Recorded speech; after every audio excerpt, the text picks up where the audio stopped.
Olá, vamos retornar. Vamos trabalhar agora a possibilidade de delegação do poder de polícia. Lembre o seguinte, o poder de polícia é uma atividade tipicamente administrativa, uma atividade típica de Estado. Então deve ser praticado por quem? Pelo próprio Estado. Quando nós falamos em Estado, vamos lembrar da administração direta. Mas é interessante, sim, que esse poder de polícia, ou seja, atividades de polícia, ela pode ser delegada para pessoas da administração indireta. Mas lembre, apenas se a pessoa for de direito público. Pessoa de direito privado não pode praticar ato com fundamento no poder de polícia. Então, pode ocorrer a delegação, sim, para autarquia, porque a autarquia ela tem fundamento no direito público, e também para a fundação pública, se for de direito público. Apesar que não é atividade de fundação o exercício de poder de polícia, porque a fundação pratica atividade social, mas se lá na sua prova vier dessa forma, você coloca que sim, que pode ocorrer a delegação sem problema algum, porque a fundação, se for de direito público, está apta sim a receber a delegação. E agora, empresa pública, sociedade de economia mista, de maneira alguma, tá bom? Então, empresa pública não pode praticar a atividade polícia, bem como a sociedade de economia mista. E vem também a velha questão, e os concessionários e permissionários podem praticar a atividade de polícia? Lembre na sua prova que não. Pessoa de direito privado, seja constituída pelo Estado ou então, pelos particulares, não podem de maneira alguma praticar atividade de polícia. Eu trouxe aqui pra gente, ó, uma ementa do STJ. Vamos lá. Administrativo, poder de polícia, trânsito, sanção pecuniária aplicada por sociedade de economia mista, tá vendo?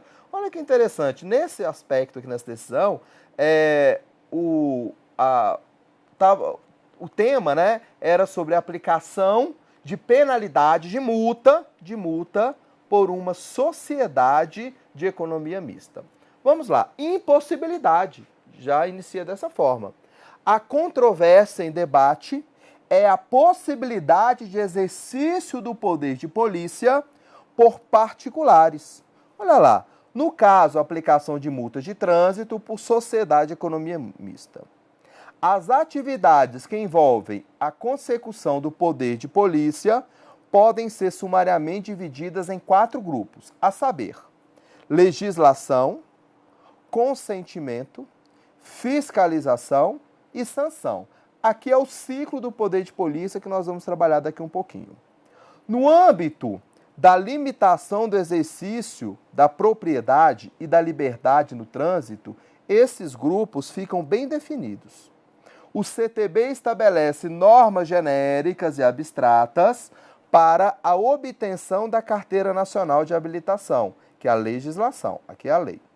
A emissão da carteira corporífica à vontade do poder público, que no caso é a licença, é o consentimento. A administração instala equipamentos eletrônicos para verificar se há respeito à velocidade estabelecida em lei, que no caso é a fiscalização. E também a administração sanciona, aplica a sanção, àquele que não guarda observância ao CTB, que no caso é a sanção. Continuando, finalzinho que importa mais pra gente. Somente, olha lá, os atos relativos ao consentimento e à fiscalização são delegáveis, pois aqueles referentes à legislação e à sanção derivam do poder de coerção do poder público. No que tange aos atos de sanção, o bom desenvolvimento por particulares estaria, inclusive, comprometido pela busca do lucro, não é isso? A aplicação de multas para aumentar a arrecadação. Então, aqui foi só para estabelecermos um parâmetro que o poder de polícia só pode ser praticado, no caso, a atividade de polícia é típica de Estado. A administração direta, podendo ser delegado, então, para pessoa de direito público. Pessoa de direito privado não pode praticar a atividade de polícia de maneira alguma. Vamos lá. Vamos aqui a uma questão, mas antes dessa questão, vamos trabalhar aqui um tema. Pode ser cobrado, sim, na sua prova, e isso já foi, sim, por alguns, em algumas provas, esse tema já foi cobrado, que a atividade de polícia na fiscalização e na operacionalização de equipamentos pode ser delegada sim ao particular. Então, para operacionalizar equipamentos, né, para registrar alguma situação, essa atividade, no caso, é delegável para particulares. Imagina o seguinte: o Detran da sua cidade, que o Detran vai ser regido pelo direito público, isso vai ser certeza, ele fez uma licitação e contratou uma empresa, para essa empresa colocar, no caso, equipamento de fiscalização nos diversos postos aí na sua cidade. Tá? Aquele, né, que o pessoal chama de pardal, então, né, foi colocado na sua cidade alguns instrumentos de fiscalização. A empresa que venceu a licitação, que vai aferir aquela velocidade, vai recolher os dados e vai mandar os dados para quem? Lá para o Detran. Quem que vai, né, de maneira efetiva aplicar a penalidade? Quem que vai providenciar, praticar o ato com fundamento no poder de polícia? É o Detran, não é a empresa que está apenas constatando ali alguns dados que vão ser enviados posteriormente ao órgão público. Um outro exemplo, determinada cidade tem uma construção irregular e o secretário lá, né, competente, determina a derrubada dessa construção irregular. Um prédio, né? Vamos imaginar isso daí. Só que a administração pública não tem os equipamentos necessários para proceder à derrubada. O que a administração pública faz então? Contrata uma empresa e essa empresa vai lá e derruba essa edificação.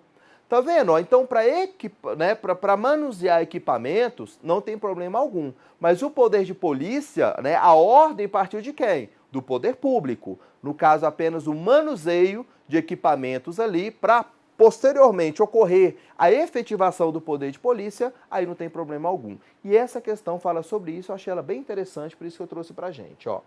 Então, prova de TRE do Espírito Santo. Foi do Espírito Santo essa prova. Diz assim, ó: ainda que não lhe seja permitido delegar o poder de polícia, perfeito isso, a particulares, né? Em determinadas situações, faculta-se ao Estado a possibilidade de, mediante contrato celebrado, atribuir à pessoa da iniciativa privada, ou seja, ao particular, o exercício do poder de polícia fiscalizatório, o exemplo lá do Pardal, que nós trabalhamos, para constatação de infrações administrativas estipuladas pelo poder público. Aí sim, então, gabarito correto, isso é totalmente, né, admitido. Vamos lá. Poder de polícia é uma atividade negativa ou uma atividade positiva? Boa parte da doutrina diz que o poder de polícia, né, ele é uma atividade negativa, porque ele sempre gera, na maioria das vezes, podemos dizer assim, uma negação, ou seja, uma abstenção da prática de alguma atividade pelo particular. Ó, particular, você não pode construir um prédio superior a 10 andares aqui. Você não pode invadir a área pública. Você não pode utilizar o som da sua residência na altura máxima. Você não pode utilizar, no caso, um bem público sem ali uma devida autorização. Então, para alguns, né, a atividade de polícia ela é tipicamente negativa. Mas também a administração pública, ela determina, com fundamento no poder de polícia, que o particular faça alguma coisa. Então, dependendo da ótica, né, no caso, nesse aspecto, nós vamos ter uma atividade positiva do Estado. Ou seja, o Estado pode determinar que um determinado local seja procedida a limpeza ali do local vago, que seja construída uma calçada em frente a um lote, que para andar com a carteira para dirigir um veículo, né, o particular esteja ali, no caso, com a sua CNH, com o IPVA pago. Aí nós falamos, então, que é uma ação positiva da administração pública. Então, para sua prova, você lembre que o poder de polícia ele pode ser, né, uma atividade tanto negativa quanto uma atividade positiva, tá bom? O livro que você estiver lendo e estudando vai, né, traçar o mesmo que eu falei aqui para você, então você vai cuidar disso bem. Vamos lá, olha uma questão. A determinação da administração para colocação de equipamentos contra incêndios no prédio reflete a atividade negativa do poder público, já que impõe uma obrigação de fazer. Não, de maneira alguma. Reflete uma atividade o quê? Positiva. Positiva do poder público. Olha lá, já que impõe uma obrigação de fazer, então o gabarito está errado, não é isso? Porque a administração está impondo uma obrigação ao particular. E essa imposição representa, sim, uma atividade positiva do Estado. Continuando. Ciclo de polícia administrativa, no caso, é a ordenação lógica dos atos com fundamento nesse poder. Primeiramente, nós vamos ter a ordem de polícia, que é a legislação. Então, primeiramente, a ordem de polícia, a legislação, ela é abstrata. Então, quando o Poder Legislativo, criou o Código de Trânsito, a partir de sua publicação, ali nós tivemos o quê? Uma legislação, uma norma com fundamento no poder de polícia. Daí começamos a perceber que o Poder Legislativo se utiliza, sim, do poder de polícia na utilização, da lei, na confecção da lei. Então, quem tem mãos, ou seja, quem pratica a atividade de polícia? O Poder Executivo, ali na atividade concreta, fiscalizando, e também, às vezes, na edição de atos normativos, como, por exemplo, um decreto. Olha lá, um decreto que estabeleça o horário de funcionamento dos bares em uma determinada cidade. Então, é uma atividade, é uma atividade normativa, no caso, do Poder Executivo. E também, nós temos a atividade de polícia no Poder Legislativo na elaboração das leis. Vamos lá, coloquei aqui pra gente, ó. Então, a ordem de polícia, que significa o quê? A norma, tá?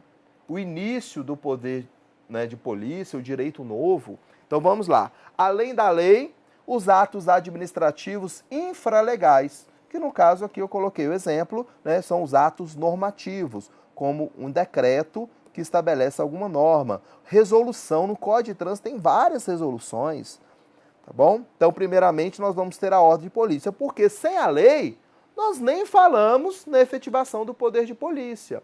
E você deve lembrar também, Câmara, por favor, que a lei, ela é abstrata, ela é genérica. Então, primeiro nós temos a atividade abstrata do Estado com fundamento no poder de polícia. Aí vamos lá. Posteriormente, vamos ter o consentimento de polícia. Eu anotei pra gente aqui, ó, o que a doutrina costuma chamar de limitações administrativas. Aí nós vamos ter as licenças e as autorizações aqui como exemplos. Então, consentimento de polícia. Às vezes, para o particular exercer alguma atividade ou mesmo, utilizar algum direito, primeiro tem que ter o consentimento do Estado. Então, eu, particular, estou querendo construir. Olha lá, eu posso construir sem o consentimento do Estado? Negativo, eu tenho que primeiro ter um alvará, não é isso, de licença para construir. Então, o consentimento do Estado também tem fundamento no poder de polícia. Nós estamos aqui no segundo, numa linha de tempo, vamos pensar assim, na segunda modalidade aqui do ciclo de polícia. Vamos ter também a fiscalização de polícia, que é o terceiro aspecto aqui do nosso ciclo. Então, quando o Estado ele fiscaliza, ali, obviamente, nós vamos ter uma atividade típica de polícia. Então, o Estado está fiscalizando o trânsito. É uma atividade de polícia? Obviamente que sim. Agora, o quarto aspecto que nós temos do ciclo é justamente a sanção de polícia. Então, pode ser que dessa fiscalização, a administração pública ou agente aplica uma multa posteriormente. Então, primeiro nós temos a fiscalização, depois nós vamos ter o quê? A sanção. Exemplo, uma fiscalização para observar ali a higiene do estabelecimento comercial. Pode ser que dessa fiscalização venha ocorrer a interdição do estabelecimento comercial. Então, primeiro nós vamos ter a fiscalização e, posteriormente, se for necessário, nós vamos ter a sanção, que é justamente a aplicação da penalidade, aplicação de uma multa, interdição, recolhimento de objetos impróprios para o consumo e por aí vai. Então, lembra na sua prova que nós temos um ciclo de polícia, que justamente é uma ordenação lógica dos atos. Primeiramente, nós vamos ter a lei. Sem lei não há existência do poder de polícia ou mesmo de qualquer um outro poder. Pode ser que o ato seja de consentimento de polícia, não é todo ato que vai ter, não é todo o ciclo de polícia que vai ter o consentimento, isso de maneira alguma. Nós vamos ter também, né, a fiscalização de polícia e nós vamos ter aqui a sanção de polícia. A única atividade que pode não estar presente em todo o ciclo de polícia é justamente a atividade de consentimento. Por quê? Se por acaso for uma fiscalização da administração que venha a ocorrer a aplicação de uma multa, aqui o consentimento de polícia não existe, né? O sujeito não está pedindo autorização, uma licença ou uma autorização para a administração pública.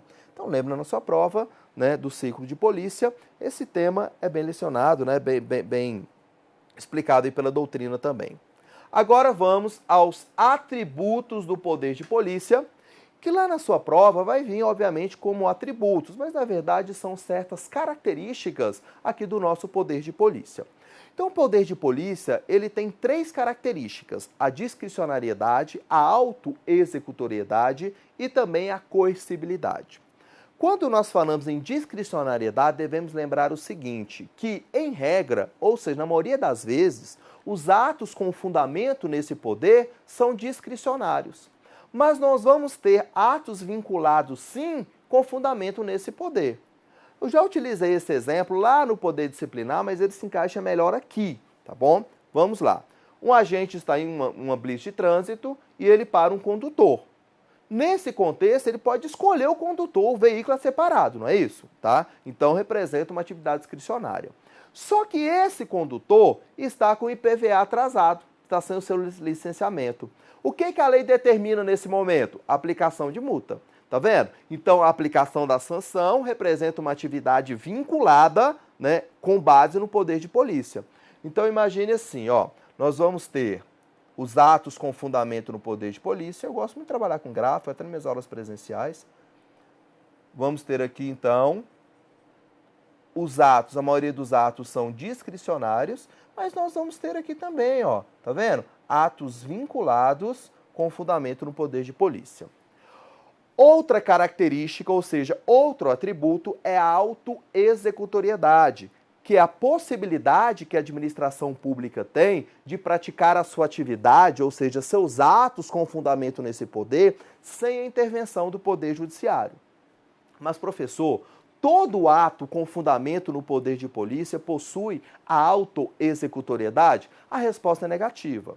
Como, por exemplo, a multa, lembra que nós trabalhamos lá nos atos administrativos? A multa, quando resistida pelo particular, a administração não tem como satisfazer a sua vontade pessoalmente. Tem que entrar com uma ação judicial, aí sim, nessa ação de execução, pode, né, a administração pode ser que receba ali o conteúdo, né, o valor da multa. Mas, né, de maneira genérica, você vai colocar na sua prova, sim, que a autoexecutoriedade é um atributo do poder de polícia, mas lembrando, né, não vai ser todo o ato administrativo que possui esse atributo. A doutrina até assinala quando que o ato vai ter essa característica da autoexecutoriedade. Quando a lei assim disser, ou então por uma situação emergencial, que exige, no caso, um pronto atendimento, uma pronta ação da administração pública.